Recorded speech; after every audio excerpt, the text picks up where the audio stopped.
ได้ไปหาเพราะว่ายากงานที่ทำบ่ได้ใจดำยังกึดน้ำตัวน้องคือเก่าบ่ได้เปลี่ยนไปหัวใจอ้ายยังห่วงเจ้า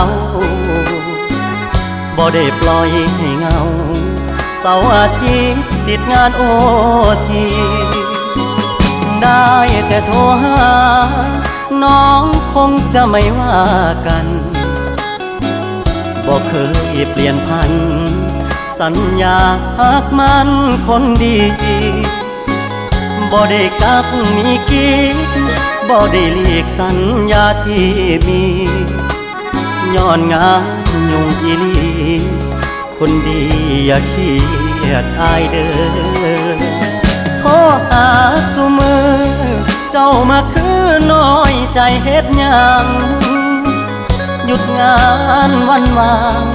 จะเดินทางเพื่อไปพบเจ